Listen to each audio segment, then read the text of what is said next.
the whole football team. We have just imagine this a football team, basketball team. You got Floyd, Po Boy, Big Mo, Big Tune, all us on Little League. We was in Little League. Yeah.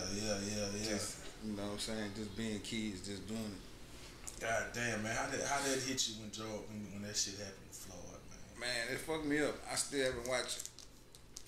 I watched the court shit, but from the beginning to the end, I still ain't watch it. I never watch it.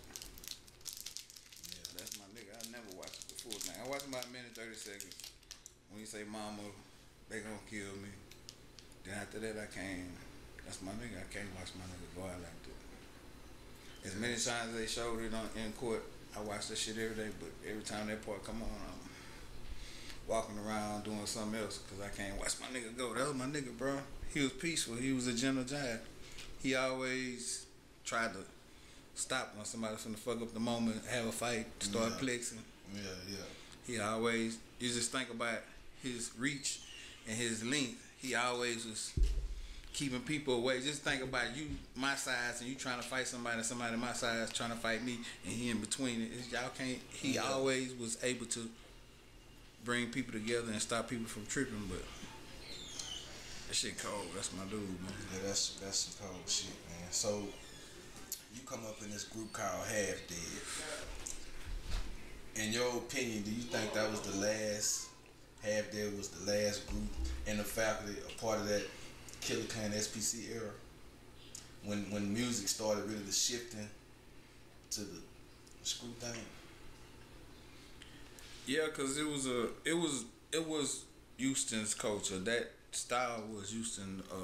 We was tongue twisting and rapping fast before Bone Thugs and Harmony, before other artists that Crucial Conflict that just took that style of rap singing and ran with it. But that was our style for a minute, and then once everything slowed down, then screw became our culture. But the repetitive, hard, fast, that like K Reno and them had a style, but like what's my dude name? Gangsta Nip, horror. He had his horror rap. You know what I'm saying? We had our own type of gangster rap, you know, and it was different genres other than just right now what we've been doing in the late 90s. The early 90s was that. The late 90s was screwed up, slowed down culture. And that Half Dead though, you know, you could start seeing when the screw was kind of coming in because y'all was making references. Correct. Screw, you know, and shit like that. Speaking of Half Dead, man, so you know, you go from Third Ward, you come out here to Mo City. How did y'all form Half Dead? Like, who you met first? The craziest thing about Half Dead, that boy Grace introduced me to the group. The group Half Dead, they were already a group. Oh, so you knew Grace before you came to Mo City? No, I knew Grace through Los. Me and Los played basketball for Woodridge, and that's how I met Grace. You was on the state championship squad? I was on the state championship squad. I didn't make the team. I didn't play in the state championship, but I was on the squad. Yeah. I didn't know that. That's hard. Yeah. So I fucked up. I went to jail January 28th. 2 months later, they won state. I was in boot camp. So I was in boot camp. J-Dub was on the front of the newspaper. J-Dub got shot. Elmo got shot. Yeah. I shot a dolphin on Woodford. I went to jail. All in the newspaper. I fucked my shot up. I was on the squad the first few 2-3 months. God damn. Man, I didn't know that. That's a jail on Woodford. Yeah. Went to jail on Woodford. The laws out there, ambulance out there. So how y'all come up with that name Half Dead, man? Well, they were already a group. It was Smitty, JP, and Fo. Oh, they were already a group before I even came. Yeah. So they was a group, and Grace was. This is before Grace started rapping. Grace was like, "Man, y'all need one more person. Man, I know exactly who y'all need." You know how Grace talk. Yeah. Y'all need one more person. I know exactly who y'all need. I was fresh out of boot camp, standing outside. I think I probably had a monitor on my leg or some shit, and they came to my house. Like, rap, nigga, this a group. We finna put you in that group. Rap, nigga, rap. Them nigga charged me up. I'm outside, probably got on shorts and flip flops. Rap, nigga. I bust a flow. I bust a Pharaoh style flow. Pharaoh style flow, yeah. I bust a Pharaoh style flow and them be like, yeah, man, you in our group. Matter of fact, you the leader. God damn, y'all already had a group. Who tell you that, folks? Yeah, folks. Yeah, folks. You already know. So and you the leader, nigga. But Grace, I think Fo had a rental car. Fo was going to PV. Yeah. Fo asked me to was going to PV. Fo had a rental car. He came home from college. I just got out of jail, so it's like spring break, somewhere like right now, like April. And I'm fresh out of boot camp, fresh out of Harris County jail, crazy, cut up, looking like Tupac. Yeah. No fat. Yeah, and you the leader too. You gonna do it. You did all that marching and jumping up and down boot camp. Nigga, we gonna do that on stage. Yeah. And we went from sending them niggas outside my garage, going to Anderson Road, going to the studio, producing a snippet. We was making snippets, EPs. Now I think it was what you call it, a radio edit with just 3-4 radio songs on it. Yeah. Yeah, we went to go do that. Alright, so you come up in the era also to where you had Southwest motherfucking wholesale back then. You know my boy, I be fucking with that boy on Facebook, Robert Gilliman. Oh, Gilliman. How you compare that? You know what I'm saying? Way of making music and putting it out versus today. Like which route you like? Oh man, I prefer the old school, man. Back then it was payola, man. It was like the D boy. It was like the D game. Like what Poke album said, Dope Game 2G. At that point, 2000, it was Dope Game 2G for real. That boy bust you down your check before you drop. Yeah. That boy bust you down your check before you drop. I mean you finna push up. I mean you press up 100,000. All right. Here go 12. Here go 10. Here go 15. Here go 24. 2-3 months before your album drop. Yeah, I fuck with Robert Gilliman. That was my dude. So you on Johnny Palmer Entertainment. Y'all got Half Dead. You already missed Group. Then a movie. I don't know if this movie ever came out, but it was the Ft.Wood soundtrack. I'll never forget it. And I had this motherfucking CD. And I ain't gonna lie, man. I say it's arguable, but the hardest song on that CD was One Like the Motherfucking Live. Hello. And I ain't gonna lie, I think that was the hardest song in the streets at that time, man. How that song came about. Oh man, it's crazy.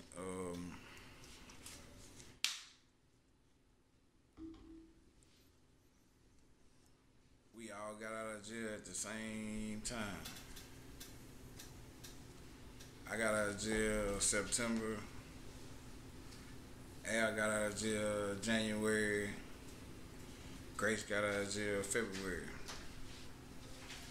And they came to Screw and Screw had 2 songs that he could put on the movie. The movie was called Ft.Wood. Yeah. Ft.Wood, the movie was called Ft.Wood. It was it's like a B movie. It didn't come out on the level that people expected, but it was a B movie. It came out on DVD and all that type of stuff. Well, VHS back then, and the soundtrack CD came out also. Yeah. But that was in my mindset, that was the hottest song. You got BG, you got Juvenile. You got Turk, you got Fat Pat, you got Willie D, you got Kiki, you got everybody on that song, on that album. Street Military, you got everybody on there. And that One Life to Live just stand that. And that was Al D came up with the hook. Only got one life to live. Mama don't know what mama don't see, man. It was something different, you know what I'm saying? And don't nobody really rapping about how their mama feel about them in the streets, and you know what I'm saying, on that level. But that wasn't the concept that the movie, the soundtrack Ft.Wood. You know, we from the South. We was just on our own level, and Bun B was on that motherfucker. Everybody was on that. We ate lunch. I'm talking about we ate lunch, and the craziest part is shit. We had the best song, and I believe I had the best verse. So where they leave me at? You did have the best verse on that motherfucker. And where they leave me? If the best verse, best song. Fat Platinum song. I like that Full Time Player though. I love that motherfucker, but that One Like to Live was just something different, dog. No, Screw made the beat. Al came up with the hook, and we all came with verse, and it was just, it was ridiculous. Yeah. The vibe I get from that song, man, and from the streets is like crazy. So you got the buzz in the streets right now from the One Life to Live. Has you already went to Straight Profit, or how that came about going to Straight Profit? That shit is crazy. That's Grace again.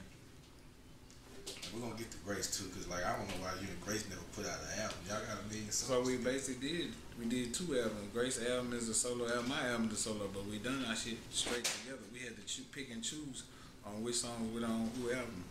Yeah. We did them. When we did them just like we gonna do them. And when it came to time of the Grace album, Grace dropped his first. When it came to time to drop the album, he just put this song on that album, this one on that one. Damn, that's your song? Yeah, that's my song. Damn, I didn't know that was your song. We basically wrote our album together. We wrote like Get Up On Your Grind, Thuggin' in the City Streets, One Love, Two Thugs. All 3 of those songs, we wrote them completely together. Yeah. The whole time, you know how people say they're gonna do something and write it separately and go do this and do that. Nah, we wrote it right there together. So, you at Straight Profit. My personal opinion, from 98 to like 2002, I think y'all had the hottest, little label right then in the streets of Houston. And you got a hell of a roster over there. You got you, Zero, Young, Grace. Who put that roster together? Like, how y'all all came together to do that? Like, you already knew Young, because you and Young real close too. I've been knowing Young since Sandpiper, and I used to be on Dumfries. Young used to be on Sandpiper. Young used to be in Cobblestone. I used to be in Brookbend. Yeah. So we been running, bumping heads since 9-5. Me and Solo been on Woodfair. I done stayed on Woodfair 2-3 times. Yeah. And me and Solo been knowing each other since 93 on Woodfair, and they had already formulated Southwest Soldiers, Grace and Solo. But I knew Solo first from Woodfair. Yeah. Me and Joe had an apartment on Woodfair, and like everybody came over to Ward. Everybody came to Woodfair. Like, hold on, everybody that we from Old City. But when we came to Woodfair, like, whoa, this bitch going fast. This bitch going fast. And you know what I'm saying? Once we migrated over there, that's how we created Southwest Soldiers, and then and Grace met on the West, and it was just boom. Young got out, I got out. So they added road to the deal at the end, and then like you say that knocking pictures out. Knocking pictures off the wall, hit the streets. I remember you in the video, like it was going down right during that little time right there, man. Come on, man. So during that time, did Straight Profit get a label deal? Cause y'all took off. Oh, we had a 1-year deal. We had a 1-year renegotiate deal. $500,000 up front, $500,000 in the end. And Young thinking once you sign a deal, they gonna do everything. They gonna pay for everything. They gonna do all the advertising and marketing, and when they're really not. They trying to sell your shit overseas where you ain't gonna go, so you don't know, and keep the bread. That was the game. And keep the bread. Yeah. But we came back to the drawing board a couple times. Me and Zero could have had artist development deals after the youngster deal, but we didn't follow through on what we were supposed to do. Speaking of artist development deal, check this out. So when Zero first came out, he was tongue twisted too. It's true that you helped him ride a beat? Like he didn't know how to ride a beat?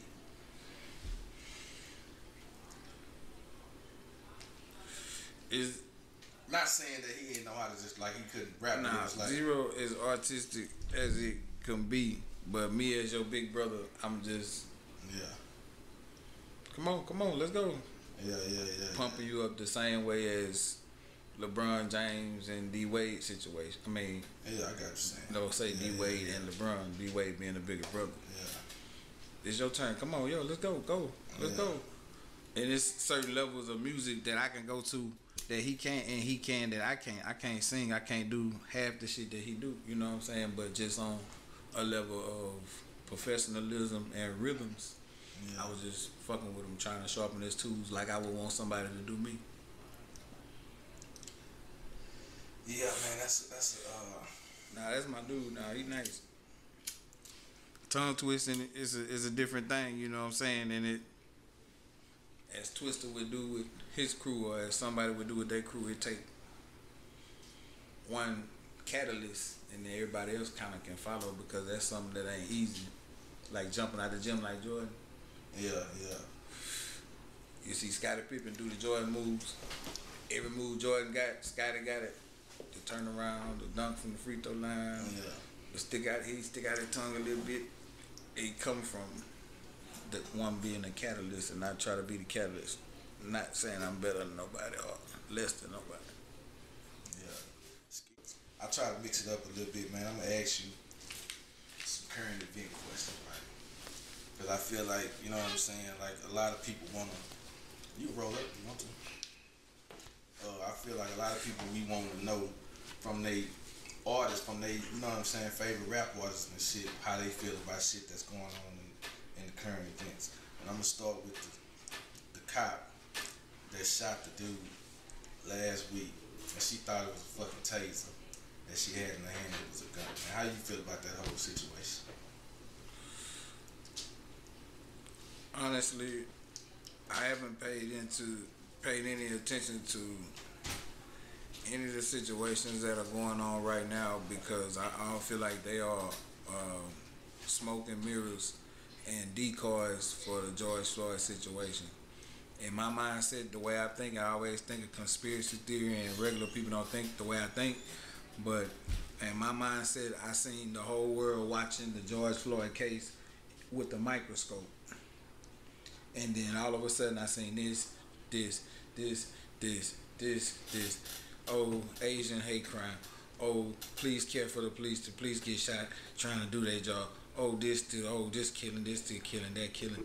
And the whole perspective is wide back open instead of everybody focusing on what's going on. And it's not that I need everybody to focus on Floyd and what happened because he my homeboy or anything other than that. It's just the fact that I feel like all these things are set up, and if you could take lives that easily and care about your kind, they kind, this kind, that kind, just to portray a picture, portray an image, to keep everybody's mind off of what's actually really what's going on, man, it don't sit right with me, you know. I ain't gonna lie, it's already set up. See, what we don't pay attention to is it's a law. It's for the terrorists. It's for the Al-Qaeda. But they killing black people under this law. Anyone poses a threat to the United States, they can come kill you. The money's already set to the side. It's already there. Yeah. The money's already there. That's why every time it's a lawsuit, the money before the case, just like the George Floyd, right before the case, 2 weeks before the case, boom, 27 million. There you go. Yeah. Boom. Yeah, I feel that. So the average case in all these occurrences since 2005, Obama signed it, Bush signed it, Trump signed it, everybody signed it. It's an act. It's to keep the security of America since 9/11 situation. But it's for Al-Qaeda, but they haven't killed the Arab. They only killing us. But the money's already set to the side. So when we go to court, boom, there go the money. And the normal money is $1 million to $4 million. It's for the average. Sandra Bland, all these other ones that Trayvon Martin got real big publicity, $8 to $12 million. George Floyd situation, $27 million. The money is to say, okay, these people, it's 4 people in this, 4 cops in this one. Yeah. 5 million, 5 million, 5 million, 5 million, 7 million. The average is 8 to 12 million. The high profiles 8 to 12 million. 7 million for that, 5 million for each car. Boom. Everybody go home. It's gone. Okay, boom, back to normal. Let's go. Yeah. Go to the mall. Go buy some Jordans. Yeah. Get on Amazon. Go buy this. Go buy that. It's a holiday coming up. Y'all ready? Spend money. It's all about money, bro. And I can't focus on what's real and what's fake because they putting up all these images. And then they got the shit they finna do now. How you feel about? And I don't know if you paid attention to it yet, but they have passed the bill, but it still got to go through Senate that anybody 21 years old can carry a concealed handgun. That's crazy. The war right here. This is the war. The war right here. Everything that was military, SUVs, guns, all that. Guess where it's at right now? Right here. All in the police station. Every police station that got U.S. military stuff donated. Just donate to them. Boom. ATFs everywhere. Boom. The war is right here. They trying to give you guns. They trying to make the gun laws. They trying to have shootings, mass shootings. Oh, we're gonna go to the Senate. We're gonna have this law. We're gonna go do this, have this law, that law. Oh, everybody gonna buy AKs. Damn, I can't go get no bullets. Well, there ain't no bullets. Where you getting bullets from? I don't know where to get bullets from. The war right here, right on our front porch. We in martial law. We've been in martial law since 2005. Yeah. We've been in martial law. You see, I can tell us they tell us go home, go in the house, go take this shot. Yeah. Don't go here, don't go there. Curfew 9:30, this and that. How can they tell you all that if we not in martial law? Yeah. And the shit been going on because you was. It's escalating. We ain't not in yellow no. We was in yellow like 05, 08. When they first started killing, when Obama got and they first started just killing blacks, the black baseball player out of Bel Air. Yeah. I remember that. I don't even understand that shit. Yeah. That's the start. I remember that. Yeah. And then, do you remember when was it the Korean that killed old Hicks? And Colleen or Waco or something, and they ain't do nothing to.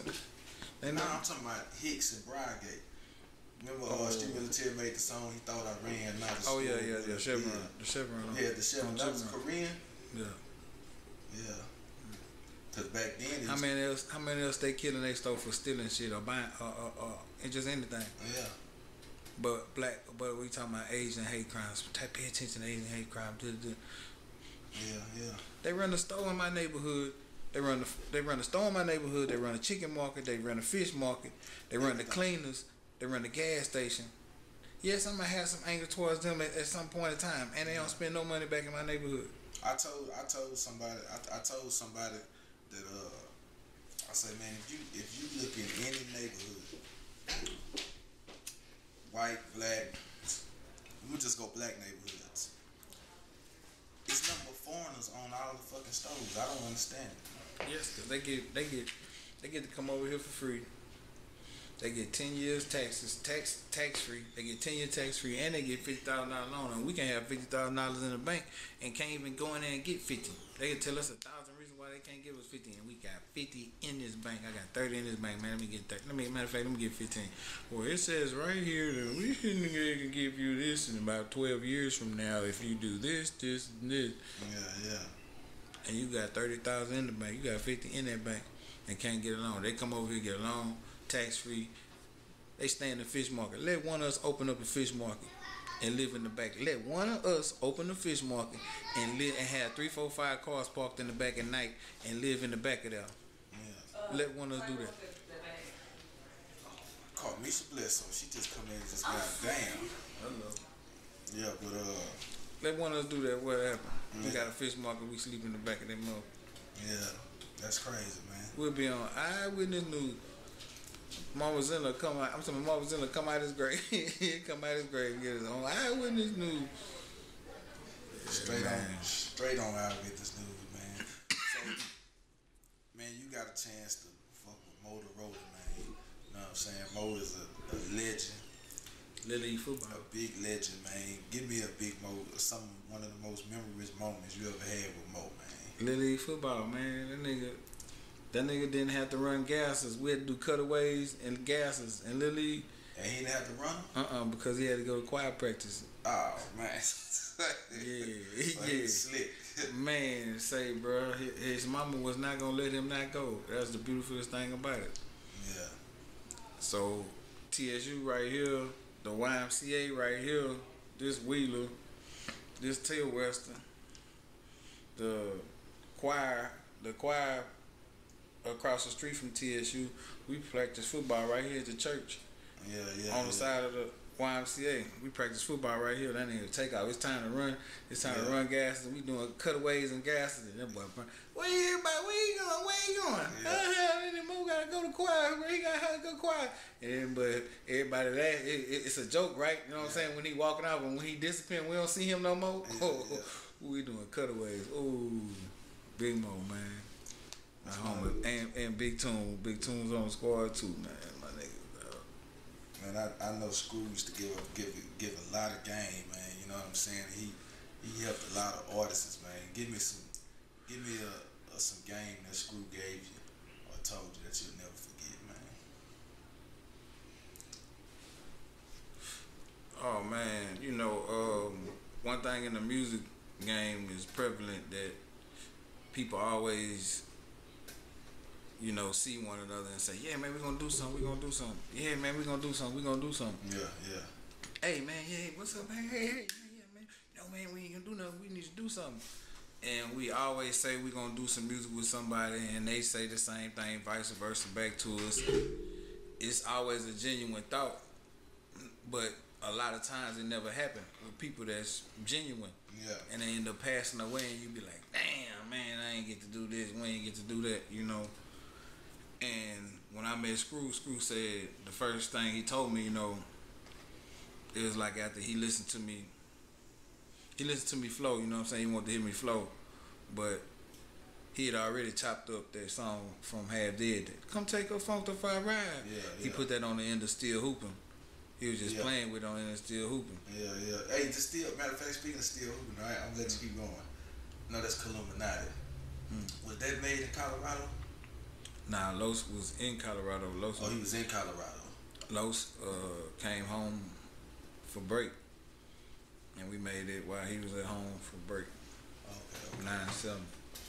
He was home for spring break, and it took the whole time he was home. It took us 4 days to make one tape. Normally it take 2 hours to make a tape. 3 hours. I bet I didn't cut you up on back with Screw. And he was playing with the Half Dead song. Come take a funk to fire right. He chopped it and screwed it on Still Hooping. After that, he told Grace, like, man, I'm gonna meet that nigga. Bring him over here, I'm gonna check him out. I'm gonna fuck with him, see what he about. So they took me. Grace and Jeff was like, Screw said, come to the house. Like, what? Yeah. Like, he said he had chopped that song up. He said he only chopped it up on Still Hooping. He only played with it a little bit, but he said he was listening to it and playing with it after he did that. You know what I'm saying? Because he only had so much room left on the tape. He said, so come by the house. So I went over there. He made me rap. Look at me eye this close. I'm like, bro, why bag up? But he trying to see if I'm real, if I'm a blink, if I'm a flink, if I'm a flinch, if I got any flaw in me. He looking me this close, trying to see. I'm talking if I anything. If I wink wrong, you know what I'm saying? He trying to look at me and see it, and try to push me to that level. You know what I'm saying? I did my little flow, and that nigga said, and he looked at me and he said, we gonna do something. I don't know if it's gonna be today. I don't know if it's gonna be 2 days, 2 weeks, 2 years, but we gonna do something. Yeah. And that was the realest thing a nigga ever told me, because he ain't put a time limit on it, and he knew what was gonna happen anyway. And that was the playest shit in the world. I was like, nigga told me 2 days, 2 years. Grace said, what'd he say? I said, nigga say 2 days, 2 years. It might be 2 days, 2 months, or 2 years, but we gonna do something. Grace said 2 years, that's a long time. 2 years, that's a long time. But shit, by 2 weeks we was on it though. 2 weeks later we was already in it.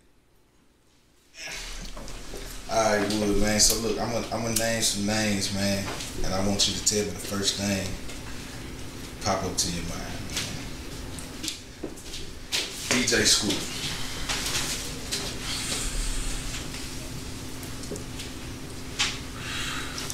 King of the South. Huh? The King of the South. The King of the South. Big Mo. Heart of Third Ward. Mike Tyson.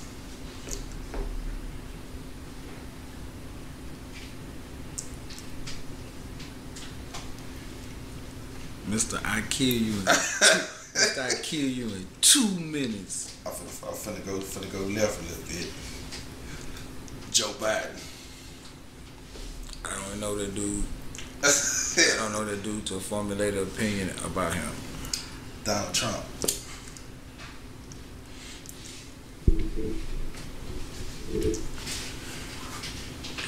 OPM, other people's money. That's what's up. That's what's up, man. Let's talk about Matt Grace, man. You know what I'm saying?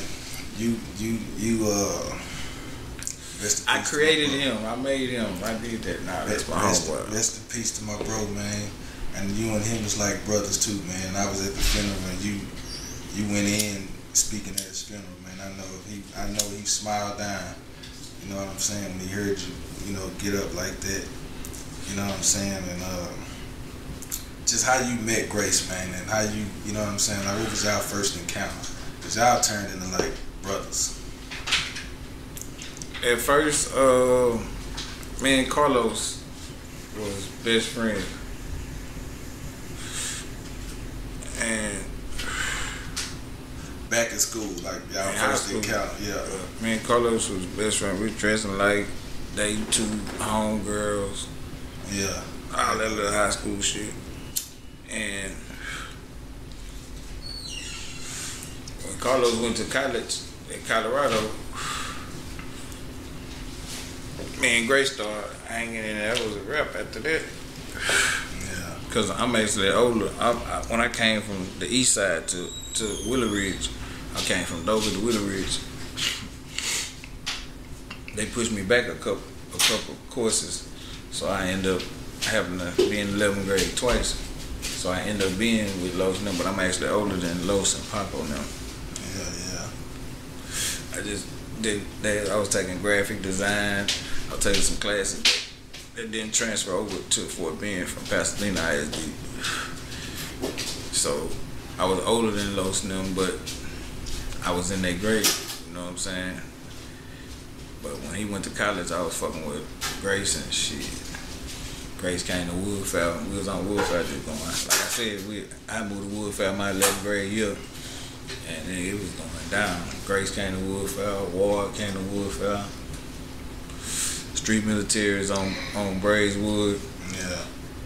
We had branched out from right around here in Briar Villa and Ridgegate to on the west.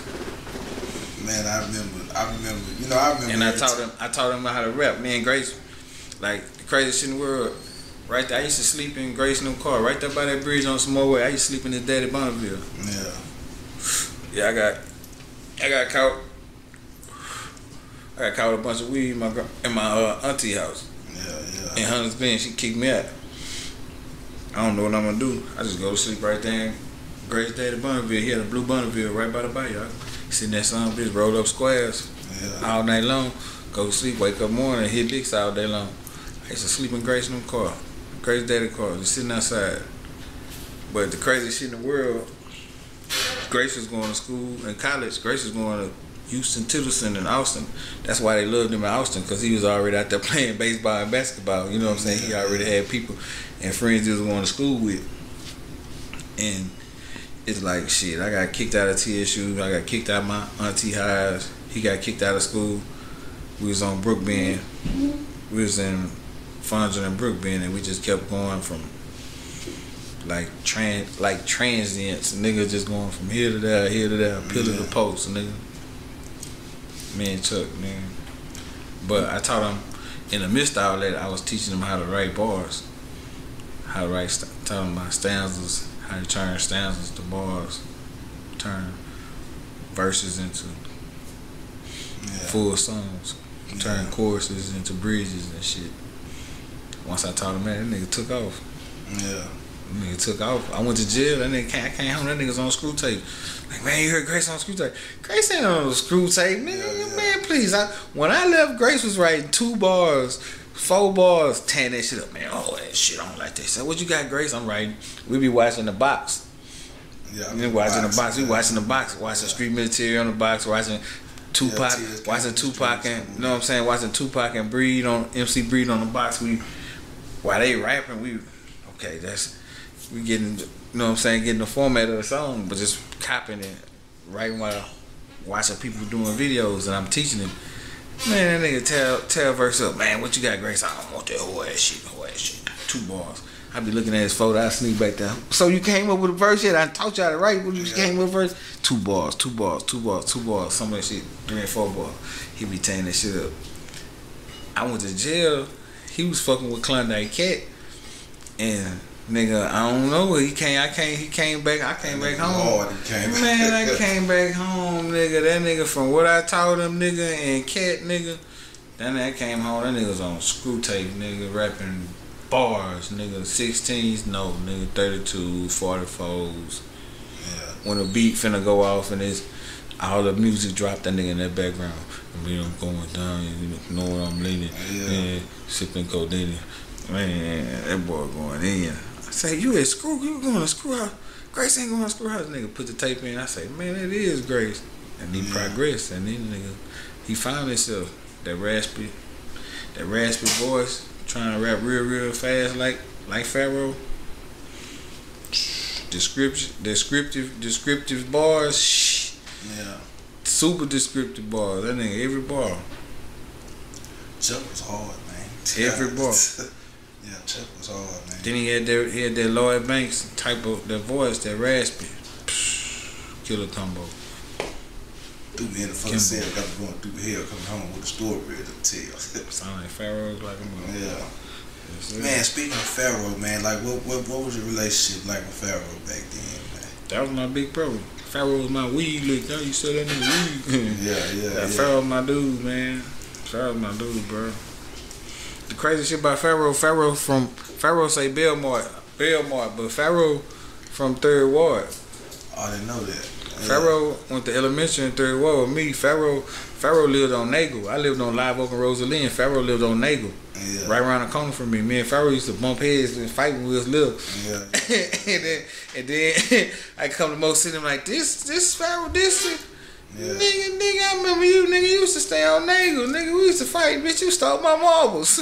Yeah, you stole my marbles. I ain't steal your marbles. What type of marbles you had? Yeah, that part right there. What type of marbles you had? Yeah, that part right there, nigga. Yeah, Pharaoh my dude, man. Pharaoh my big brother, man. I idolize. A lot of people idolize Scarface as the hardest rapper. At one point, in my mind, Pharaoh was the hardest rapper. Pharaoh is in my top 3 favorite rappers of all time. You know what I'm saying? I got Pimp C. That's my number 1 favorite of all time. Chad. You know what I'm saying? And Pharaoh is in that. Pharaoh was hard. Pharaoh, man, it's a lot of verses that people never hear from Pharaoh. That's ridiculous. You know, he got a list of songs, but when you're young and you good and you only have so many albums, you only got so many to pick from. But collectively and just on a level of freestyling in a cipher with 18 people in a circle in a cipher. He's the truth. Bro's the truth. I love K Reno to death. I don't even think you think he get enough hundreds being paid to him?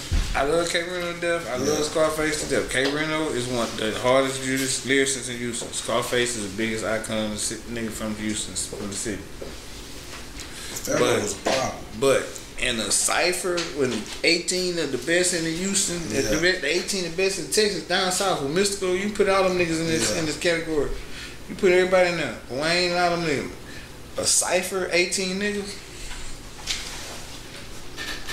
I always thought. KB a fool too though. Don't get me wrong.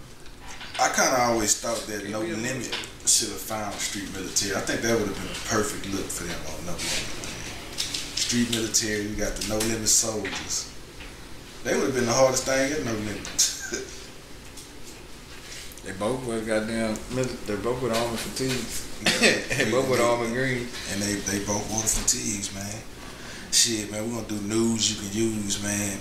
And the news, I want you to give some game out to a young up and coming artist that's coming out right now that want to get in that music, and with you being, you know, on both sides through the Southwest wholesale and now through the digital era, like what's some news you can give back to one of these young artists out here watching, man? To all you young artists, I suggest you, if you have vision and you believe in yourself, do it yourself. I suggest you have vision and you believe in yourself, you should invest in yourself. Get your publishing, stay true to your roots, and hey, that's about it. You know, I see y'all holding money stacks this big, so I really can't tell y'all. You niggas be holding money stacks this big, doing this shit. I really can't tell y'all too much, but other than the authenticity of it is, the one thing I can say is a lot of people trying to sound like each other right now.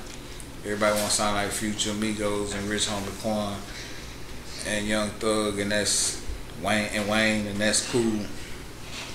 But when that style play out, what you gonna bring to the table then? You have to follow again.